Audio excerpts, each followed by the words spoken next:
I'm literally bouncing in the studio. I love that version. Please check them out. They're called Daytona. Their refix of the Lou Rawls track Apache Streets, which I heard on Six Music, played by Craig Charles. Have to big him up as well for playing it. It's the BBC Soul Show, Sunday afternoon. The sound of Sunday afternoons across the east of England. Now, my first guest this afternoon, she's a singer and songwriter, originally from Basingstoke. Natasha Watts has always been influenced by jazz, soul and reggae from an early age through her dad, who is a DJ. And Maze and Frankie Beverly's percussionist Rome Laurie took Natasha under his wing. Now, she teamed up with Cool Million. She's toured with Gladys Knight, Shalimar, Candy Staton. She's even collaborated with Omar as well. And she's totally independent. She does everything herself. She is like her own manager. I don't know how she does it. And she's here now on the BBC Soul Show. Natasha, how you doing? You all good? Good afternoon, Edward. Is that a nice introduction? It's the truth. You do everything yourself. I do, and don't forget, I do the housework and the cooking. You left off all of that as well. You pay the bills. No, my husband, God love him, he does that. I don't know how he puts that with me. No, thank you so much for having me here at BBC Three Counties. I'm excited. Across the East. Listen, how would you describe your style of soul music? Modern with an old twist. Is that right? I mean, yeah. It's me. I don't know. It's easy listening. Mm-hmm. I write songs. Well, all my songs are written by me, and they're about personal journeys, and they're a story. And I think that's very old writing. I'm not trying to be ambiguous with my writing, and having like 3 or 4 different meanings for one song. It just is what it is. Personal experiences, everything. You what's going broke my on. heart. Blah blah blah, that kind of thing, or I love you, blah blah blah. But yeah, I'm quite simple. Yeah. Take us back to when you were mentored by, is it Rome Laurie? Rome Laurie. What was that like from Maze? I know. If I'm really honest with you, I didn't even really appreciate who they were. No. I was 16, Edward. I didn't really Twilight. I didn't understand who or what they were. Even that my sister was like, "Oh my God, you're going to live with Maze." I was like, "Yeah, that's great." Didn't know. And then I was in The Family with Kirk Franklin and the family. Yes. Didn't know who they were. And I guess were you styling it out? You actually knew who they were. No, I promise you. I really... I call it ignorance. Ignorance is bliss, right? And it's not until, I came home and, a number of years later, everyone's like, yeah, Maze. I was like, oh, yeah, they're really cool. I know them.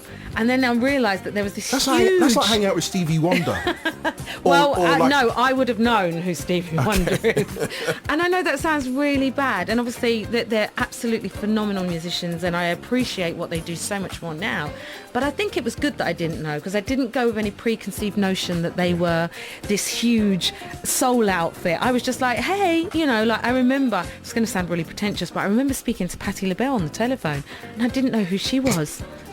I met Millie Jackson, didn't know who she was, but I was 16. You're so right, because I remember when I was about 8 years old, when I saw Belinda Carlisle on Hampstead High Street, and I went up to her and I said, "Hi, Belinda."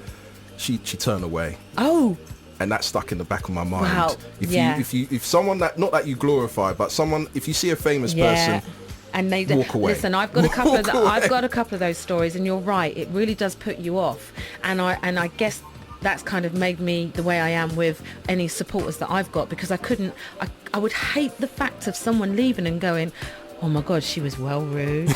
I'm like, no, I couldn't do it. I was devastated by some of my heroes when I did meet some of my I'm not going to say names, but yeah. Don't do it. I'm not doing it. I've got so many questions to ask you. I want to play, is it Breathe?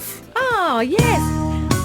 Love the intro. Can I tell you that this song is actually about my husband, and I wrote this not long after we got married, and it's just the way he makes me feel. And he's listening, he's in the car. I love you. What's his name? His name's Neil. Neil, this is for you. We're going to talk some more after this.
Guest on the Soul Show this afternoon here on the BBC, Natasha Watts, and that's her track Breathe, dedicated to her husband, dedicated to the one and only. He's driving around, so where is he? He's like on the motorway. He's on a motorway. He's got to drive up north.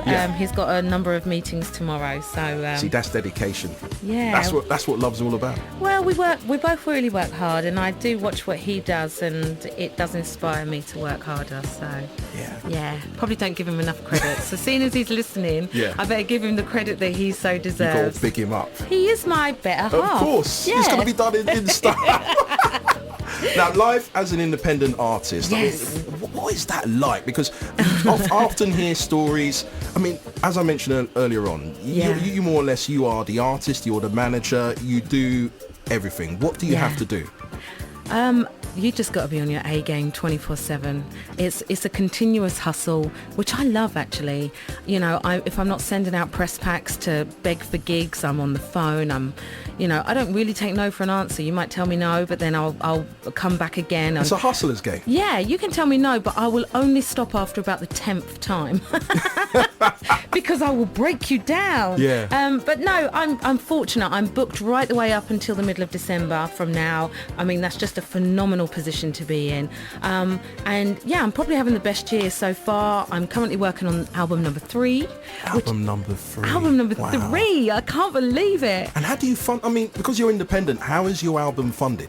It is. I don't believe in GoFundMe's. That's just me. Yeah. So money that I earn from gigs, I obviously put back into myself. At the moment, I have a product out that I'm selling at gigs, which is souvenir programs, best of CD, and all of that just goes straight back into the kitty again. And I put the program together, the program together with my intern at the time. I had a little intern. She's now gone on to pastures new, and I haven't found anyone to replace her. It's like a worldwide corporation.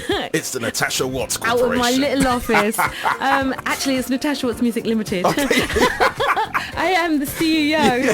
It makes me feel very grown up, but I couldn't do all that without my husband, because he is a businessman, so he is making me understand more about the business side of it, hence the products to sell, to put back into the brand. So it's great, and people love the product. It's a little journey of my life, so they get to see an insight. And collaborations. Yes. Omar, yes. Don E previously. I know. I mean, right? who would you like to work with if you had the opportunity? Stevie Wonder. Apart from Stevie, everyone wants to work with Stevie. No, he only needs to work with me. Okay. No, but listen, right. let's say that Stevie's booked. Okay. So you've Johnny got Hathaway. Oh, wow. That's my hero. So I would imagine that our tones would work really well together. Yeah. But obviously that's not going to happen. So realistically, who would I work with? There's quite a few, actually. There's a few artists out there that I'm loving. I mean, if Jill Scott turned around to me and said, "Hey, girl, let's do a duet," I would be all over that, like a rash. Who UK? I mean, Omar was obviously at the top of the list.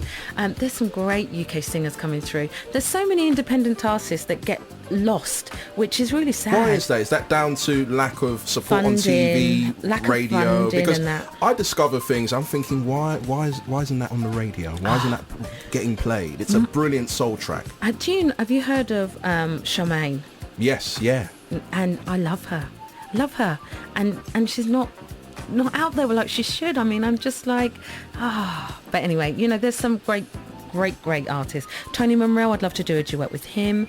I think our voices would work well together. We'll put it out there. We'll send him an email. Yeah, Eric Roberson. Yeah, new single was brilliant. I heard it this morning. Really? Really, really good. Nice. Yeah. Layla Hathaway. Just there's so many.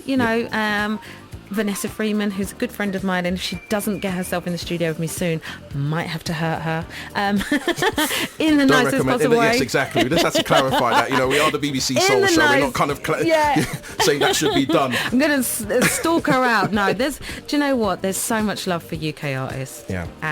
Yeah. I want to play your new single, which is a world exclusive. It and is. I had a jingle that Sean Scoffrey did. So I was going to play the jingle underneath this and I can't find it. It's one of those infuriating moments. Like, no. Oh, bless you. Well, this isn't out until the end of July.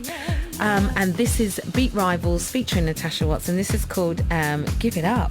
Wow.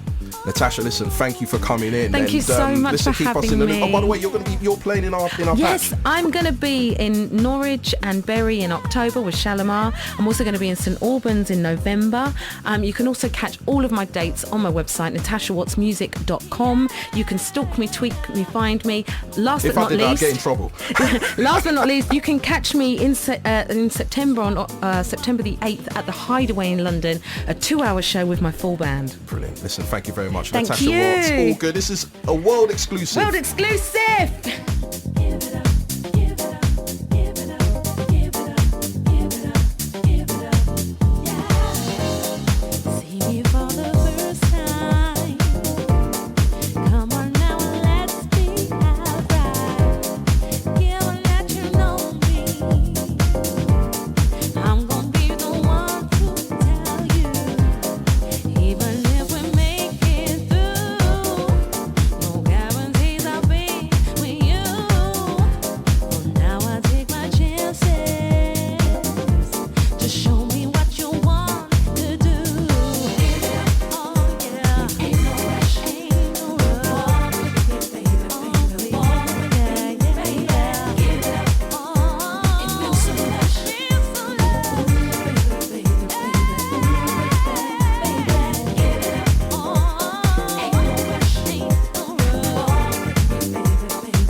Pleasure speaking to Natasha Watts. She is great, does everything herself.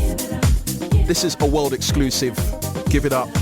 First play anywhere on the BBC Soul Show. It's Edward Adu in for John Leach.